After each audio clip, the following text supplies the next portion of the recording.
So you want to get hired at an Apple retail store. Now, if anyone watching has ever been through the process of getting hired before, you know it's easier said than done.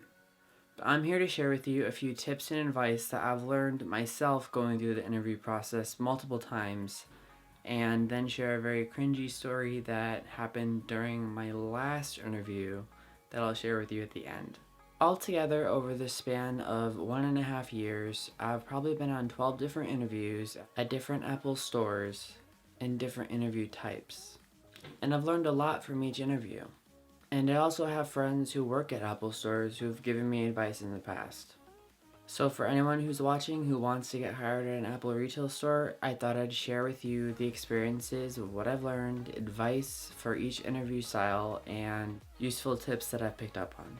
Now, not all Apple stores will be the same, and the person interviewing you will not have the same personality as other retail stores. But the same ideals and tips will hold true for getting hired at any Apple retail store in general. Alright, so firstly I want to talk about the 3 types of interview styles.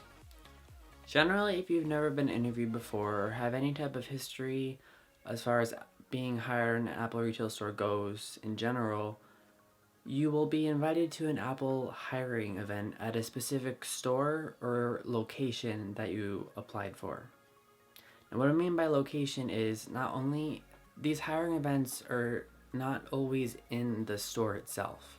Usually they're actually in a separate venue that they rent out, because these hiring events usually consist of a lot of people. But I have been to both. Some are in the store and some are not.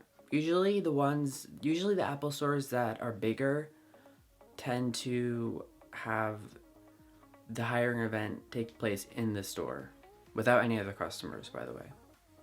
Otherwise, they'll probably rent out like a hotel space or a conference room somewhere, like near the store, and then you'll go there instead.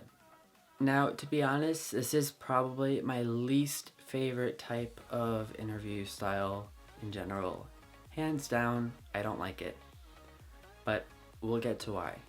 Now basically what this is they're looking to hire a certain number of people, and they have a bunch of different people applying for the job, and they want to do a quick batch run through of all the applicants to see who should go forward into the next stages of the interview and who should not. So you're in a room with a bunch of people. Sometimes it depends on how many people. If it's a bigger store, like one, like for instance, that gets a huge amount of traffic, sometimes there'll be 30 people in the room with you. Or if it's a smaller one, like on a side street, sometimes you'll have only like 15 people in the room with you. Now during this process, there'll be a lot of interaction going on. They'll have you partner up with people to do group activities. They'll ask questions going around the group in a circle. They'll just have you get to know the people around you. Now, what I don't like about this is that more than likely everyone in the room with you has already done their own research and tips and have gotten advice on what to do, so they already know kind of what to say and how to act, just like you are now if you're watching this video. It kind of feels like you're in a room with a bunch of sharks, and then there's just this one piece of meat just dangling in the middle, and you're all trying to fight for it. And you know, it's kind of intimidating actually at sometimes, because it gives off a very weird vibe. That's my main reason why I don't like these types of interviews. But that's actually kind of what they're looking for. They're looking for the person who takes the initiative and goes for the bait. So my advice is to be as energetic as possible, be open to people, be talking to people around you, always, well actually I'll save that tip for later because it's a very important tip that goes through all the rest of the interview processes. Always look for ways to just contribute to the group as a whole, basically. And then also just try and stand out even when they're not expecting you to. For instance, say you're the first person in the room and you go to sit down at a table, and then more people come and arrive. Now, the event hasn't started yet, but they're still in, the background kind of watching everything. When people start to come sit down to your table, try and, interact with them and, introduce yourself, basically. Introduce yourself, get to know them, be like, hey, my name is so-and-so, and be like, what do you do? Like, where are you from? Just get that interaction going and try and make the connection with the people around you, because you're going to be in that room for about 20 minutes or so, 20 to 30 minutes probably. And the more comfortable you are before it even starts, the better it's going to go in general. And also, they, again, like I said, they're still looking for that while you're doing it, before it even starts. Now, another very important tip in this interview process, if you want to move on to the next stage, is at the end, when they say, does anyone have any questions, always have a question. Have a question ready before you even get there, whether you know the answer to it or not. Just ask the question regardless. It could be anything. It doesn't even have to relate to the hiring process. It could be just like, I've had friends tell me that they've gone in and asked, have you ever had any celebrities come to the store before? That's a valid question. Or another type of question could be just like, hey, when is the earliest we'll hear back from you if we make it to the next round, or so and so on. Or, so what is the next stage from here? Even if you know the answer to whatever question you're asking, just always ask a question at the end. That is very important, always. And that very important tip that I'm going to keep saying over and over again throughout this entire video is, if they ask a group question without calling on someone directly, be the first one to raise your hand. Or try and be the first one to raise your hand. It's very important. They like to see people who take the initiative before they even call on someone, that someone raises their hand to answer the question beforehand. Now, for example of other questions that they may ask during this type of interview, just to get the ball rolling here, they'll ask sometimes like, what's your favorite song? Pick a song that describes your life. They'll ask sometimes, what makes this Apple store so special than the others? To give a detailed explanation of why they're asking that is, for instance, this Apple store was on the side of a street instead of in a mall where a lot of them are. So the obvious answer to that question would be like, oh, this Apple store isn't inside the mall. It's on a street. Or something like that. Now, if you make it past the initial round, you'll usually be invited back for another interview again, except it'll be with fewer people, usually at max 4. But this time instead, you'll be interviewed by one Apple employee in general, usually the manager or whoever is in charge of the hiring process. Now, for one of my own examples of this, probably the biggest one I could possibly share. It was while I was living in New York City, and I was invited to be interviewed by the head of department of every single Apple store in the city. Now, this was a very formal interview and wasn't like the casual ones, which most of them are just usually casual. You don't have to dress up. Well, you don't have to super dress up, like, suit and tie, perfect pants, that kind of stuff. But usually it's just, casual. But this time I did dress up for it. And what was even more strange, it was actually inside an Apple corporate building, which I've never been inside before.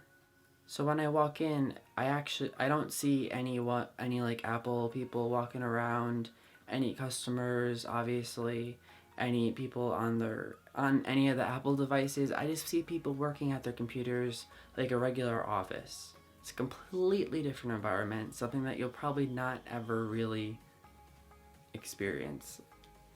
This is just coming from like a big city interview type of thing.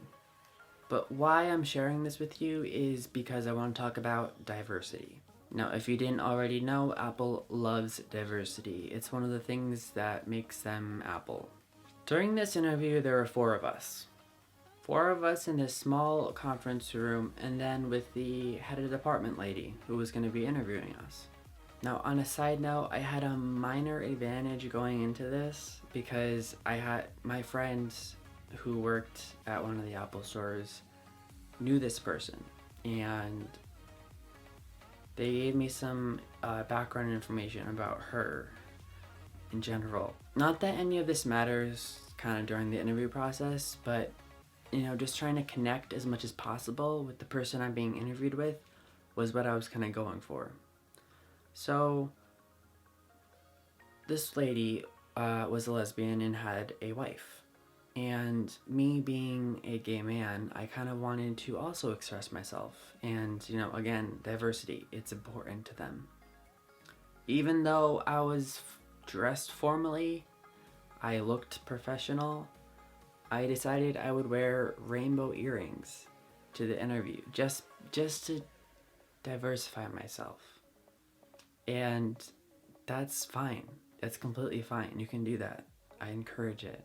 But yeah, that was it. That was just kind of like my little twist on my own little diversity-ness. I don't know. I really don't know. But yeah.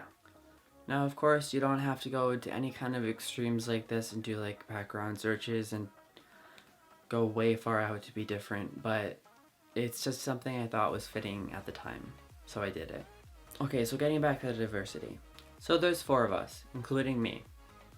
One person had a background about working in Best Buy. She was around 28, which is good because Best Buy deals with a lot of the stuff that Apple's retail stores deal with. As far as tech goes, they also sell Apple Store products on the side, so that's also a plus.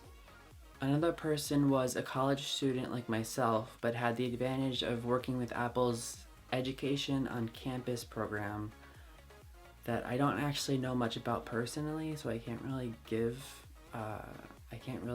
that much detail about what that actually is. Another person was a middle-aged history teacher. Now, you're thinking, like, a history teacher. Why would a history teacher have a huge advantage here going for a job in an Apple retail store? Well, you gotta think about it. Teachers deal with teaching students all the time. They deal with interacting with a lot of different people and helping them on different levels, which is kind of what the Apple Store employees do. So, again, that's kind of an advantage. The other person was of Asian descent. He didn't speak very good English, but he had the advantage of traveling to multiple different countries and learning multiple different languages and interacting with multiple different types of people. Very cultural. Again, I would consider that an advantage. Who actually ended up being my partner for some of the group activities we ended up doing. And then there was myself, who was a college student studying computer science and engineering. Now, you might think, wow, that's a really good advantage too, but not as much as you'd think.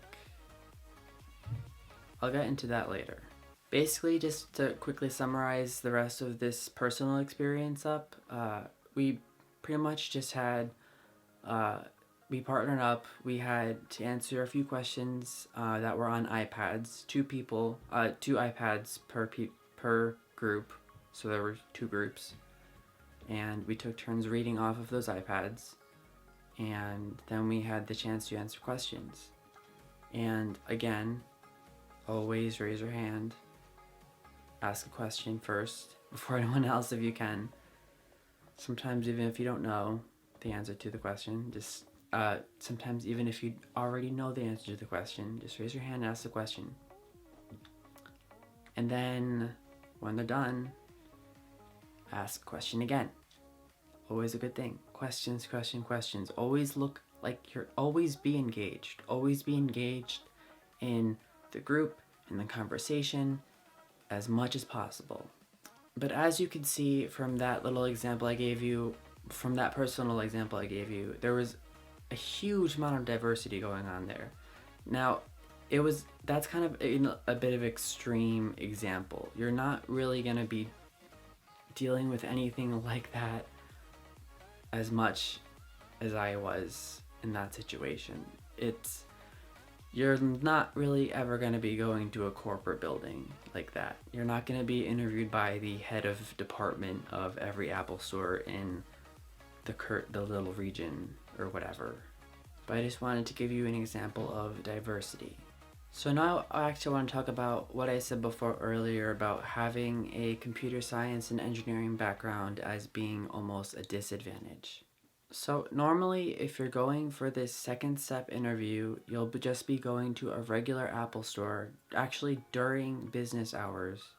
So there will be people around you, but you'll be at like a separate table, obviously, and you'll just be asked questions from your interviewer, and you and the other people you're with will have a chance to respond. It's a lot less formal and scary as I made it seem like in that personal example before. But what I do now want to explain is what I meant before about why having a computer science and engineering background could be a bad thing if you bring it up the wrong way. Now, I know for a fact that Apple doesn't like people who over tech things. For example, if you go on into explanation and you're going on about how great you are with technology, about how you can take computers apart and rebuild them, how you know everything inside out, all that type of stuff. Unless you're going for a genius interview to where you're going to be an Apple Store genius, stay away from talking about tech stuff. It's actually a downside. I know that for a fact because of two reasons. One of them comes from a quote from Apple's the book on Steve Jobs. This quote might not be exact 100% accurate, but it basically states, Apple believes that they can teach anyone to use their technology, but they don't waste their time teaching people how to interact with their customers.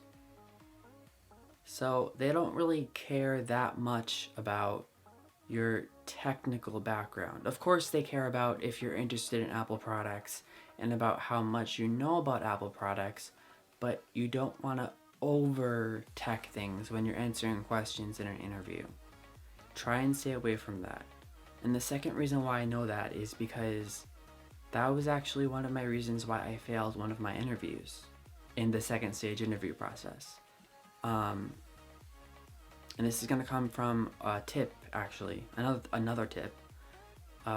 If you, for some reason, fail, or no, actually, after this next stage, you've completed it, you've gone home, you're done. The next day, or this next 2 days, call the store back, ask for the person that you were interviewed by, and either be like, hey, I just wanted to see how my interview went, and they'll give you an answer and just be like, oh, we'll be in touch shortly. That is important because it shows initiative again. It shows that you're interested in being hired. It leaves an impression on the store, so it's a plus. Just call back after your second stage interview. And for some reason, if you receive an email and saying that you did not move on, they're moving on with other candidates, I've received plenty of them before, call the person who you were interviewed by back and just say, hey, I know I didn't go on with the interview process, but what did I do wrong, or what can I improve on in the future? And one of those times, they said that I talked too much about tech stuff. And I was like, oh, really? I was kind of surprised because I actually really didn't talk that much about tech stuff other than kind of what the questions they asked us, but there are your 2 examples of why you shouldn't talk too much about tech stuff. And like I said, my other tip for this type of interview is just always call back a couple days later or even the next day and see like, hey, how'd my interview go? It just shows that you're interested, and that's good. Now lastly, if you've made it past both that first stage and second stage, you'll be invited back to the Apple Store that you applied for again and be interviewed usually by one person, and that one person will usually be the manager. There usually won't be anyone else with you. It'll just be you and that other person. Now there'll likely be questions that they'll ask you that have been repeated throughout the other interview processes that you've already heard before, so just, answer them again. But in this stage, there'll also be questions that they ask you that get down on a deeper level into your personality almost. What was the last time you had to work under pressure to solve a situation, and how did you handle it? When was the last time you had to help someone with a problem that they didn't know how to fix? They may ask you, why this specific Apple Store in general? Like, why, for instance, why you chose to work at this Apple Store in general. Honestly, it might just because it's be like, hey, it's the closest one to me. That's an okay answer. They're probably looking for something deeper than that, but I mean that's kind of usually the reality. But otherwise, it might be like why. Your answer may be because this Apple Store has so much traffic and it's always active, and I love being around so much people and activity. That would be another second answer to that question if it was asked. Another question they may ask would be, what is it like when you meet people for the first time, and what do you do?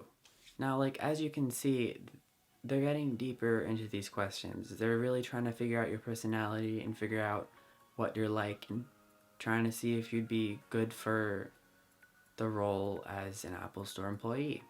Now, there will be one question that is probably one of the most important questions that they'll ask, that almost every Apple Store will ask. That question will be, what does Apple mean to you? Now, I strongly recommend you giving your own personal answer to this question. What does Apple mean to you? It can mean a lot of things. It's an important question, and they use it to generally gauge just your interest in Apple and how you view them as a company. So I would really, suggest you trying to think of what your answer would be to that kind of question if it was asked to you. I don't want to give my own example because it really has to be genuine when you answer it. And this interview doesn't usually take very long, like usually 15 minutes, and then you're done. And then after that, you go home and then you wait to see if you are hired or if you are not. Again, also call back like a day later and be like, hey, how did the interview go? Did it go well? Am I going to hear back from you soon? Also, again, I cannot stress this enough. Always ask questions. When the interview is over, ask a question. Any question in general. Doesn't matter. Just ask a question. They will ask you, they will almost certainly ask you, hey, do you have any questions? I've made the mistake of being like, no, not really, because I really didn't have any questions at the time. But really, just ask a question. Have questions like ready in your mind, just 1,000 of them, not 1,000, but like a lot of questions. Just have questions ready. Doesn't matter if you know the answer to them or not, just have them ready to ask at the end of the interview. Now, I've also heard of interviews being conducted over the phone. Now, I can't really give much advice onto this because I don't think it's very popular that this happens, and I've never gone through it myself, but it's kind of the same thing as if you were doing it in person. They'll probably just be asking you the same questions, except it'll just be on the phone. To be honest, I'd probably rather be there in person.